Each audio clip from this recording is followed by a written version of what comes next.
Parfois, dans la vie, nous faisons des choses dont nous ne sommes pas fiers. Mais honnêtement, si je devais revenir en arrière et tout recommencer, je ne changerais rien. Écoutez mon histoire et dites-moi si vous pensez que j'ai fait le bon choix. C'était un parcours de fou. Je m'appelle Delphine et j'ai grandi orpheline. Lorsque j'avais seulement 5 ans, mes parents ont été arrêtés car ils appartenaient à une sorte de mafia. Je n'avais pas de famille. Alors on m'a envoyée dans un orphelinat. J'étais trop jeune pour vraiment comprendre tout cela.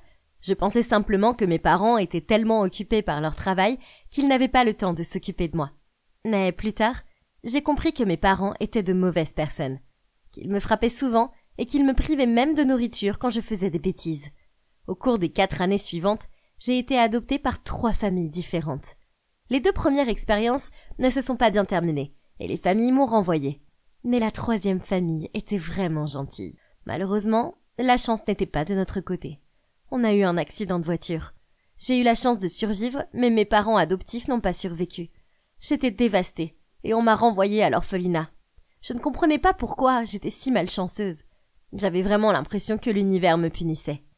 Les années ont passé et aucune autre famille ne m'a adoptée. Alors dès que j'ai eu 18 ans, je suis partie et j'ai décidé de recommencer ma vie toute seule. Mais ce n'était pas facile. Je n'avais pas eu de véritable éducation et je n'arrivais pas à trouver un travail décent. J'ai fait beaucoup de boulot au hasard, comme livreuse de pizza, distribuer des prospectus dans la rue et travailler un peu dans un supermarché. Mais l'argent n'était jamais suffisant. Je détestais l'admettre, mais il m'arrivait de voler des provisions au travail. Cependant, une fois, je me suis faite prendre et bien sûr ils m'ont virée. Ça craint.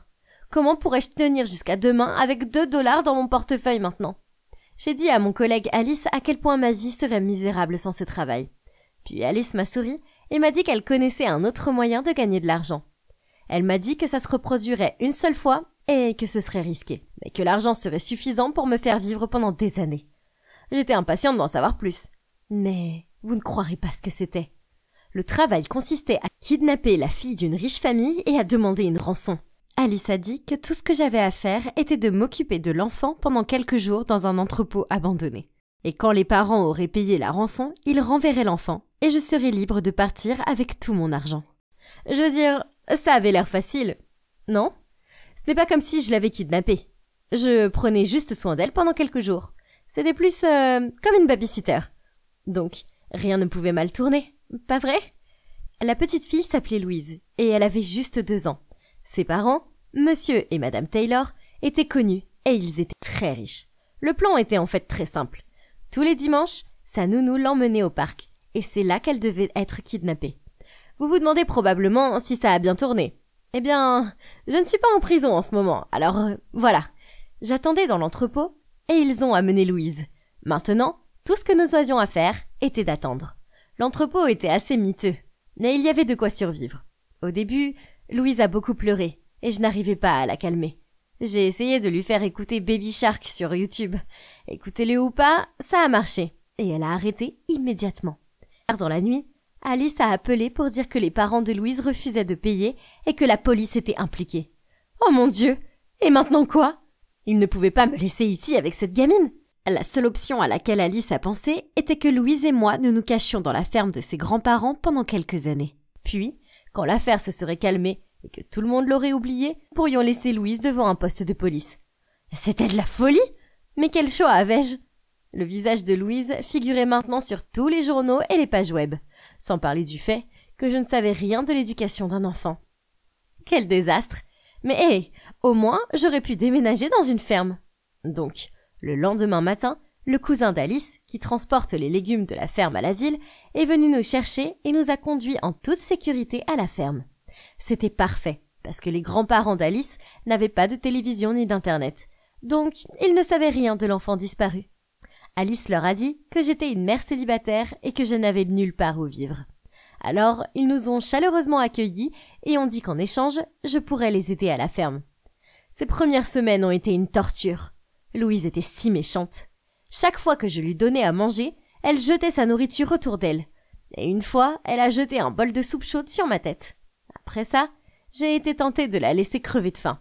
Je ne pouvais pas la supporter. Pour être honnête, je la détestais.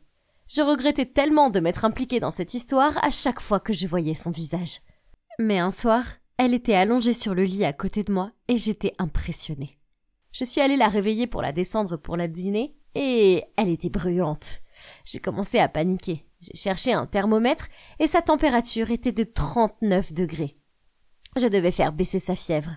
J'ai demandé aux grands-parents d'Alice de m'aider à acheter des médicaments pour elle.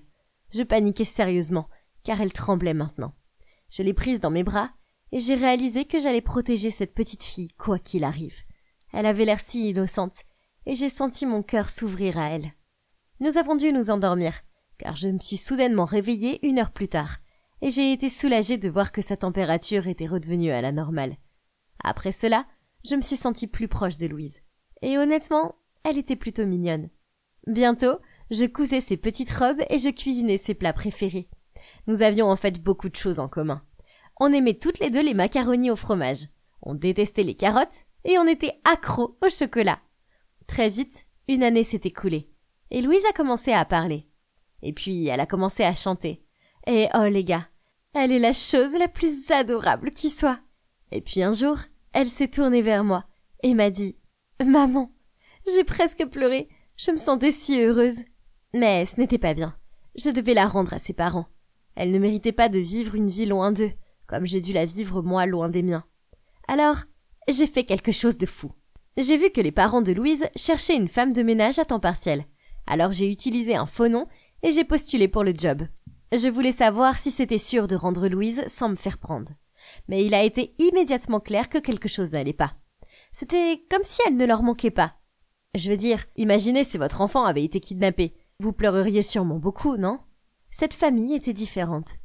Tout ce qu'ils semblaient faire était de travailler. C'était si facile de se faufiler dans leur maison.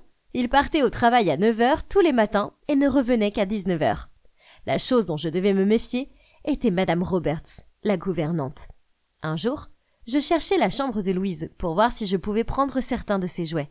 Mais je ne la trouvais nulle part. Il n'y avait pas une seule pièce qui ressemblait à celle d'un enfant de 2 ans. Avait-il vraiment déjà rangé sa chambre? Ou ils ont juste abandonné tout espoir? Alors, j'ai décidé de fouiller le sous-sol et, pote, j'ai trouvé une boîte pleine de jouets. Mais ce n'était pas la seule chose qui s'y trouvait. Il y avait aussi une photo froissée. Curieux, je l'ai dépliée et j'ai vu une petite fille sur la photo. J'ai gelé. Cette petite fille n'était pas Louise. Elle avait environ 5 ans et me semblait familière. C'était comme si je l'avais déjà vue auparavant. Est-ce possible? Est-ce que c'est moi? Mais pourquoi les parents de Louise avaient-ils une photo de moi? Soudain, Madame Roberts est apparue et a dit « Qu'est-ce que vous faites ici? Je savais qu'il y avait quelque chose de louche chez vous. Je vais appeler Madame Taylor. » Elle a rapidement pris son téléphone et était sur le point de composer son numéro. Je le lui ai pris, mais cette vieille dame était forte. Nous nous sommes battus pour son téléphone. Puis elle m'a lâché. Elle a eu un air choqué et m'a pointé du doigt d'une voix tremblante. Elle a dit « Tu es Delphine, n'est-ce pas ?» J'étais stupéfaite. Comment connaissait-elle mon vrai nom? Oh mon Dieu, elle devait savoir que j'avais kidnappé Louise. J'étais probablement sur le point d'aller en prison. Mais elle a continué à parler, et j'ai cru que j'allais m'évanouir. Les parents de Louise étaient aussi mes parents biologiques, ce qui faisait de Louise ma sœur.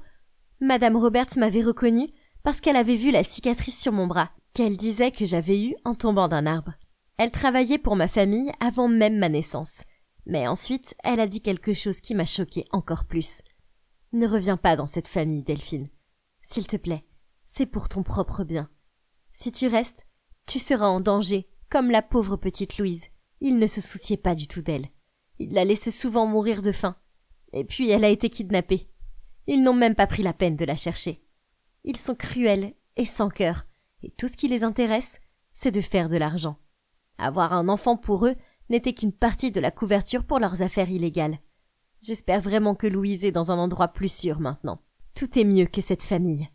Oh mon Dieu, c'était vraiment fou! Après toutes ces années, j'avais enfin retrouvé mes parents. Mais au fond de moi, je savais que Madame Roberts avait raison. Si Louise et moi revenions, nos vies seraient un enfer. Avant de quitter la pièce, j'ai posé une dernière question à Madame Roberts. Mes parents m'ont-ils cherché quand ils sont sortis de prison? Madame Roberts a secoué la tête avec tristesse. Mais soyons honnêtes, je connaissais la réponse avant même de la poser.